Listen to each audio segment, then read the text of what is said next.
Right now, commodity pinch. Yes, commodity prices across the board have gone higher, from steel to copper, from plastic to cocoa, from orange juice to even timber. How exactly commodity producers are navigating this big spike in commodity prices? We've heard from the management of Blue Star, from the management of Prince Pipe, the management of TTK Prestige told you that how they are in a position to actually pass on the impact of raw material prices. But what about Astral?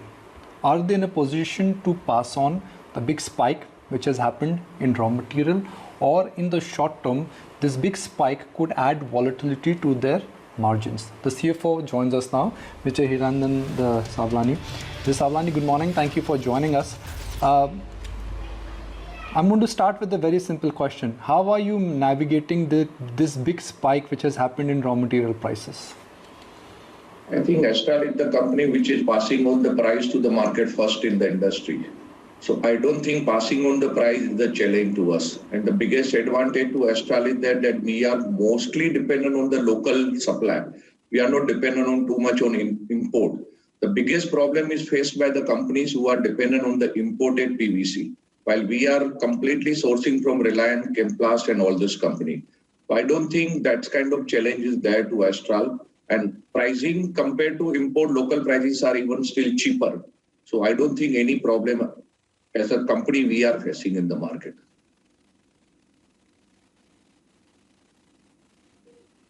When you say you've passed on the price hike, are you indicating that irrespective of what is happening to the raw material prices, you will be able to pass it on completely, or it's going to be a partial pass-through? So we have completely passed on, 100% we have passed on to the market. Okay. Historically, what has been the trend?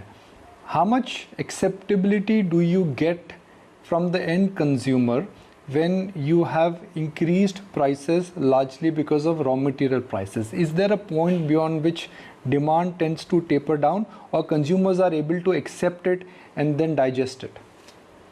So normally you see the polymer cycle is like such that 25-30% kind of volatility is a normal volatility into the PVC market. So nothing is new. But this time the volatility is more than the normal 25-30%. And right now the volatility is more than 50%. So normally it happens that when the prices goes up, the demand comes down to some extent. Not completely, but to some extent it is affect the industry. But this time the scenario is different. This time the supply is not available. So even if the slight drop is there in the demand because of the price rise, but supply availability is not there because of the shortage of imported material in India. So because of that, I don't think a bigger player who has a supply should have any problem. They will be able to grow in this market also, because India is producing hardly 40% of the polymer. 60% of the PVC is imported problem. And that polymer is not available in the market. So because of that, the existing player, they are easily able to sell and able to growth also. So I don't think people who have the supply, that kind of constraint is be there for the price rise to them. Okay.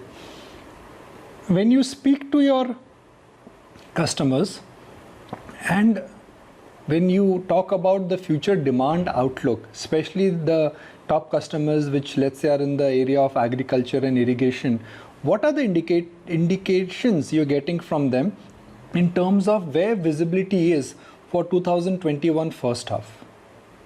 So see, we don't know exactly how long this disruption will be there, but the kind of sense we are getting from the market and the kind of disruption we are seeing in the international market, if you consider the container shortage or availability of shipping line or force majeure closure, all are moving in at a time. So because of that, it looks that another 3-4 months or 5 months, it looks very difficult that this disruption will be completed. So this scenario will last little longer than the normally everybody is anticipating. Normally the price rise goes, but it goes down also with 1 or 2 months lag.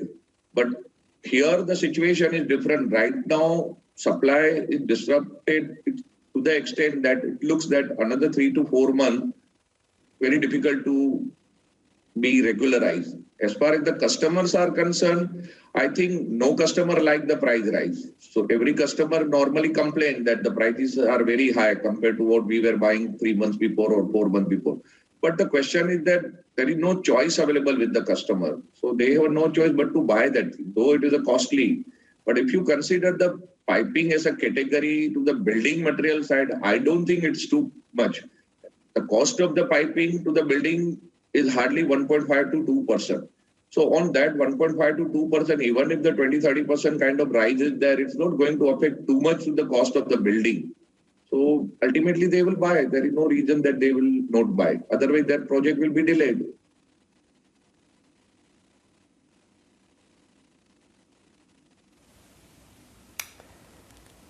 Okay. Give us a sense on the average inventory or raw material that's already been lying with you, and how how comfortable you currently are in the scenario at the moment. I think we are most comfortable in the industry because we are, again, I'm repeating that we are dependent on the local supply. So that is the biggest advantage in this environment to us. So inventory is concerned, I don't think Astral has any problem. We have a best of the best support from both the company, Reliance as well as Chemplas, and we are one of the largest buyer to them. So they keep supporting us. So I don't think inventory is a challenge. And normally in our industry, we keep on an average 30 to 45 days kind of inventory. So that inventory we are carrying. And for forward supply also, we have a commitment. So I don't think any disruption will be there. Unless there is some problem to the local supply, we don't know as of today. But it looks difficult that they will be facing any problem. So we should be getting the inventory regularly.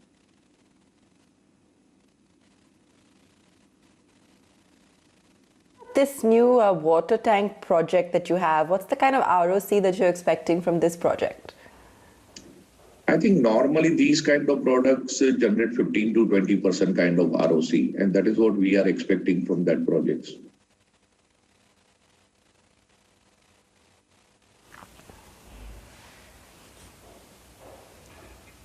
All right. And also on plastic prices, wanted to get a sense of that as well. Do you see this impacting margins of the project? What are the kind of margins you're looking at there? So right now the margins will be high. Normally you see in our company, normally we work somewhere around 15% kind of EBITDA margin. But this scenario is different because continuously we are getting some gain into the inventory side also. So right now we are working on an abnormal margin. Like last quarter, if you see, we were about 19% EBITDA. And couple of quarter will be very high EBITDA because still the prices are going up. So it is not the end. Still we are expecting the prices will go further high from here. Yesterday alone only Reliance has increased the price by 6%. So this will continuously going to go up in the coming time also because still the gap will be there. So the prices are going to go up only. So because of that, I think the margins will be much, much higher than the normal margin.